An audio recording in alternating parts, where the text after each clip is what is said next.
ہمیں تو علماء جو ہیں وہ تو ایک ہی وضو کا سبق دیتے ہیں، ایک ہی وضو کرنا ہے آپ نے، بس جسم کو پاک کر لیا، یہ سارے ارکان ہیں وضو کے، یہ سارے معاملے کیے اور نماز پڑھنی شروع کر دی، اور وہ چیز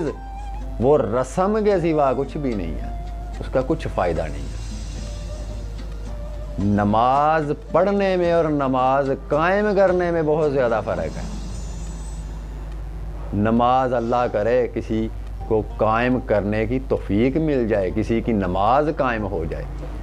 پھر ان لوگوں کا یہ حال ہوتا ہے کہ وہ جب بھی اپنے کسی کاموں میں مصروف ہوتے ہیں یا اپنے روزمرہ کے معاشرتی معاملات میں ہوتے ہیں تو ان کا دل جو ہے ہر وقت اپنے رب کو یاد کر رہا ہوتا ہے، زبان ان کی تو اس طرف مصروف ہوتی ہے، لوگوں کے ساتھ گفتگو کر رہے ہوتے ہیں، لیکن ان کا دل جو ہے وہ اللہ کی یاد سے بھرا ہوا ہوتا ہے، وہ دل کبھی خالی نہیں ہوا۔ تو محویت جو در حقیقت وہ شدت محبت کی صفت ہے، شدت محبت آپ کو یکسوئی میں لے جاتی ہے، وہ چیز آپ کو محویت نصیب کرتی ہے، پھر اور کوئی خیال باقی نہیں رہتا،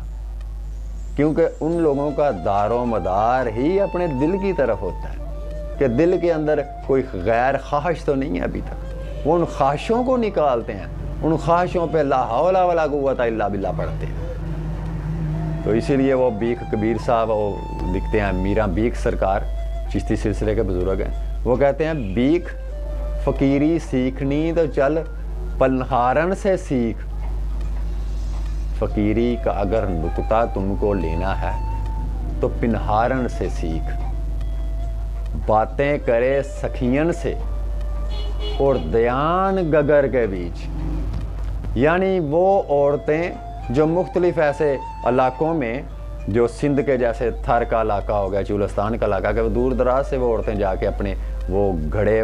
جو ہیں، مٹکے جو ہیں پانی کے بھر کے اپنے سروں کے اوپر انہوں نے رکھے ہوتے ہیں، تو وہ گروہ کی شکل میں، کارواں کی شکل میں 8-8 10-10 خواتین جو ہیں انہوں نے وہ مٹکے اپنے سروں پہ اٹھائے ہوتے ہیں، آپس میں وہ ہنس بھی رہی ہوتی ہیں، باتیں بھی کر رہی ہوتی ہیں تاکہ وقت ہمارا گزر جائے۔ وہ اس گپ شپ کے دوران بھی ان کی جو توجہ ہے، ان کی محویت، ان کا فوکس جو ہے وہ اسی مٹکے کی طرف ہوتا ہے، وہ مٹکا گرتا نہیں ہے پھر، کیونکہ باتیں تو وہ کر رہی ہیں لیکن ان کا خیال جو ہے وہ اپنے اسی مٹکے کی طرف ہے۔ تو میرا بیگ سرکار نے اس لیے اس مٹکے کو تشبیہ جو دی ہے وہ در حقیقت دل کے استارے کی بات ہے، دل کو مٹکا ادھر بولا ہے، محبوب کی محبت کا جو پیمانہ وہ بھرا ہوا ہے اس عاشق نے۔ تو وہ کہہ رہے ہیں کہ اگر تم نے فقیری سیکھنی ہے تو انہیں پنہارنوں سے سیکھو، کہ جو باتیں بھی کر رہی ہیں مٹکا بھی گرنے نہیں پڑ رہا، کیونکہ ان کی محویت اور یکسوئی اسی مٹکے کی جانب ہے۔ تو اس کے لیے لا حول ولا قوت الا باللہ کی کثرت جو ہے نماز سے پہلے وہ پڑھ لینی چاہیے، جتنی بھی تعداد میں آپ پڑھ سکتے ہیں، 2-4 منٹ جو ہے تھوڑا سا اس کا ورد کر لیں اور اللہ سے پناہ مانگ لیں ہر خیال سے، پھر آپ کو وہ چیزیں جو ہیں وہ محویت ضرور نصیب کریں گی۔ یہ اس کا تھوڑا سا فارمولہ ہے محویت کو لینے کا، لیکن محویت جو ہے وہ آپ کو اگر دائمی چیز کی ضرورت ہے تو وہ اللہ کی عطا ہے، اور وہ محبوب عطا کرتا ہے اپنے عاشق کو، وہ محبوب کی صفت ہے۔ وہ لوگ محبوب کے خیال سے ہی انہیں فرصت نہیں ہے، وہ اسی کے خیال میں گم ہے۔ تو جن لوگوں نے معبود کو محبوب بنا لیا تو محویت ان کو نصیب ہوتی ہے، اور جو لوگ صرف معبود سمجھ کے اس کی بندگی کرتے ہیں تو ان کو پھر طرح طرح کے خیالات جو ہیں وہ جکڑتے ہیں، طرح طرح کے خیال اور وسوسے جو ہیں، کیونکہ شیطان جو ہے نا وہ اس کی کوشش یہی ہوتی ہے کہ کوئی بندہ اپنے رب کی طرف جائے نا، پھر وہ آپ کو ان خیالوں کے فریبوں میں گمراہ کرتا ہے تاکہ آپ کو وہ چیز جو اس یکسوئی میں نصیب ہونی ہے اس سے ڈسکنیکٹ کر دیں۔ اس کے لیے آپ جو ہے وہ لا حول ولا قوت الا باللہ پڑھیں، درود شریف پڑھیں اور استغفار پڑھیں، اور اپنے دل کو جو ہے اس کو باوضو کریں، اپنے باطن کا وضو کریں تاکہ اس میں کوئی قباحت، کوئی خیال جو ہے اس کا عنصر کوئی باقی جو ہے وہ نہ بچے۔ تو اس لیے محویت کا کوئی فارمولہ نہیں، محویت حاصل کرنے کا دار و مدار محبت پر ہے، شوق پر ہے، جنوں کے اوپر ہے۔ اور وہ شوق جن کو نصیب ہوا پھر ان کو یہ مقام حاصل ہے کہ وہ ان کا یہ حال بن جاتا ہے کہ منم محوے خیالے ہو نمی جانم کجا رفتم، کہ میں تیرے خیال میں اس قدر گم ہوں کہ مجھے اب کسی کی کوئی خبر باقی نہیں۔ تو اہل تصوف کا یہ حال ہے، ان کو یہ چیز نصیب ہے کہ وہ محبوب میں اس قدر گم ہوتے ہیں کہ ان کو پھر کوئی دوسری چیز جو ہے وہ یاد باقی نہیں رہتی۔ اور اس کے لیے دوسری بات آپ سے یہ گزارش کرتا جاؤں کہ انسان اس دنیا میں جس کو زیادہ محبوب رکھتا ہے، جس بھی چیز کو، بار بار خیال اسی کی طرف جائے گا۔ وہ لوگ جن کو دنیا کے کاموں نے اور خواہشات نے اور وسواس نے جکڑ رکھا ہے، در حقیقت ان کی محبوب ہی ان کی دنیا ہے، وگرنہ ان کو اگر ان کا محبوب ان کا رب ہو تو خیال کی کیا مجال ہے کہ ان کے قریب بھی آ جائے۔ وہ لوگ جو اپنے محبوب کو، جس چیز کو وہ محبوب رکھتے ہیں، ان کا دل جو ہے اسی جانب رہتا ہے، اسی طرف مائل رہتا ہے، وہ اس خیال سے نکلتے نہیں۔ آپ کا محبوب جو ہے خیال وہ آپ کو دیتا ہے۔ تو جن لوگوں کی دنیا محبوب ہے تو پھر ان کو خیالات ہی آئیں گے۔ میں نے اسی لیے بولا کہ خیال آپ کو محبوب عطا کرتا ہے، جس کو آپ نے محبوب بنا رکھا ہے۔ تو جن لوگوں نے اپنے معبود کو محبوب بنا رکھا ہے، پھر کیا مجال ہے کسی خیال کی کہ وہاں کسی خیال کا گزر بھی ہو۔ وہ لوگ چلتے اٹھتے بیٹھتے کروٹ بدلتے، چاہے وہ جائے نماز پہ ہوں یا جیسے بھی، ان کے پاس ایک حال کی دنیا ان کو نصیب ہے۔ ان کی کیفیات میں آنسو اور خضوع و خشوع موجود ہوگا، ان کی آنکھیں نم ہوں گی، کیونکہ وہ ان کی آنکھوں کی نمی انہیں باطن کا وضو جو ہے وہ نصیب کر رہی ہے۔ باطن ان کا جو ہے وہ محبوب کے آگے سرنڈر ہے، وہ سب سے پہلے سجدہ ریز ہے۔ وہ تو بعد کی بات ہے کہ وہ جائے نماز پہ اس کے بعد کھڑا ہوا تو اس نے سجدہ کیا، اس سے پہلے اس کا باطن سرنگوں ہوتا ہے اپنے رب کے آگے۔ تو جب تک آپ اپنی پوری ہستی، اپنی ذات کو سرنڈر نہیں اس کے آگے کرتے، اس کی نفی نہیں کرتے، اس وجود کی، ان خواہشات کی، تو تب تک آپ کو محویت نصیب نہیں ہوتی۔ تو محویت جو ہے وہ محبوب عطا کرتا ہے، اور یہ محبت کی صفت ہے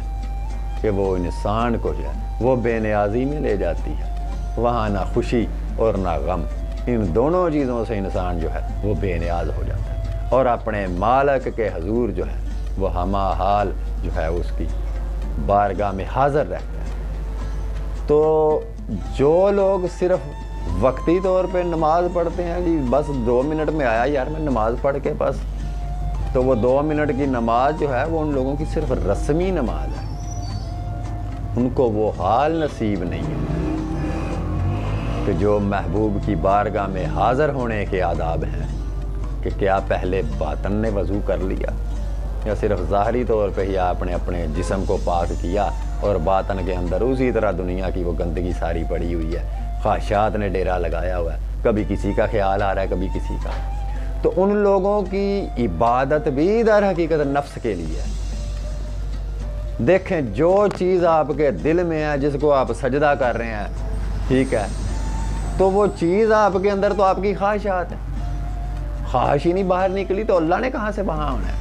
تو آپ کا وہ سجدہ بھی اپنے نفس کا ہے۔ تو کوشش کریں کہ آپ جب بھی اپنے رب کے حضور حاضر ہوں، اس سے خالص ہو کے جائیں، جس طرح اس کی ذات خالص ہے، کامل ہے، اس طرح آپ بھی اپنے باطن کو پہلے کامل کر کے جائیں، لا حول ولا قوت الا باللہ پڑھ کے، یکسوئی کے ساتھ، محویت کے ساتھ، اور اس سے استغفار کریں ان خیالوں پر جو آپ کو اس کے قرب تک جانے میں یا اس کا قرب آپ کو نصیب ہونے میں رکاوٹ بنی ہوئی ہے۔ اللہ سے ان خیالات کی پناہ مانگیں، وہ آپ کو جو ہے وہ ان چیزوں سے نجات ضرور دے گا، ان چیزوں کو کم ضرور کرے گا۔ تو آہستہ آہستہ آپ کی وہ پریکٹس ہونی شروع ہو جائے گی کہ آپ کو اس میں محویت ملنا شروع ہو جائے گی، یکسوئی ملنا شروع ہو جائے گی، اور یکسوئی اور محویت ہی تقرب کا ذریعہ بنتی ہے۔ یہی چیزیں انسان کو خضوع و خشوع کی طرف لے جاتی ہیں، یہی محویت آپ کو آنسوؤں کی طرف لے جائے گی، چشم تر کی طرف لے جائے گی۔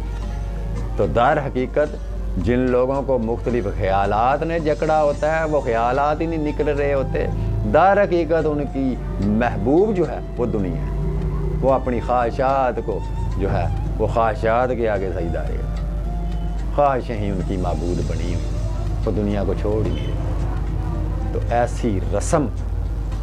جو ہے وہ صرف آپ کی جسم کشی تو ہے، لیکن نماز قائم کرنا نہیں۔ نماز قائم کرنے کی صفت ایک ہی ہے کہ آپ کی وہی کیفیت جو حالت نماز میں ہے، نماز کے باہر بھی وہی کیفیت ہو۔ جو نماز کے اندر کیفیت ہے، جو مسجد کے اندر کیفیت ہے، اگر وہ باہر کے ماحول میں بھی وہی کیفیت قائم ہے تو تب آپ کی نماز قائم ہے۔ تو نماز کا قائم ہونا کیا ہے کہ محبوب کا خیال، اس کی یاد، وہ آپ پہ تسلط، اس کا غلبہ آپ کے اوپر، اس کا رنگ آپ کے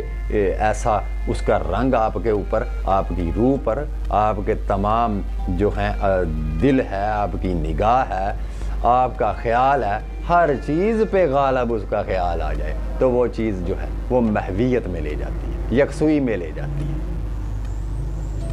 تو یکسوئی اور محویت جو ہے یہ اللہ کے فضل سے ملتی ہے اور یہ محبت سے ملتی ہے اور یہ محبوب عطا کرتا ہے، وگرنہ جو ہے وہ صرف عبادات بھی، نفل و عبادات، نمازیں، یہ جتنے بھی معاملات ہیں ذکر و اذکار، یہ صرف رسم تک رہ جائیں گے۔ وہ ایسا ہی ہے جیسے ایک طوطا جو ہے وہ کلمہ تو سنا دیتا ہے، پوری زندگی وہ کلمہ ہی پڑھتا رہے لیکن وہ طوطے کا طوطا ہی رہے گا، کلمہ اس کو تب تک نہیں بدلے گا جب تک اس کا قلب اور اس کی زبان دونوں ایک نقطے پہ مرکوز نہ ہو جائے۔ یعنی تصدیقکم باللسان و تصدیقکم بالقلب، جو زبان نے کہا وہی تصدیق اس کا دل کرے۔ دل اور زبان کی تصدیق جب ایک ہو جائے گی تب آپ کو محویت ملنا شروع ہو جائے گی، اس کے سوا محویت نہیں مل سکتی آپ کو۔ محویت کا یہی فارمولہ ہے، یکسوئی کا۔ یہ ٹاپک آج میں لے کے آیا ہوں کہ محویت کس طرح ملتی ہے اور محویت کون دیتا ہے۔ اپنے آپ پہ غور کریں سب سے پہلے کہ آپ کا محبوب کون ہے، معبود محبوب ہے یا دنیا محبوب؟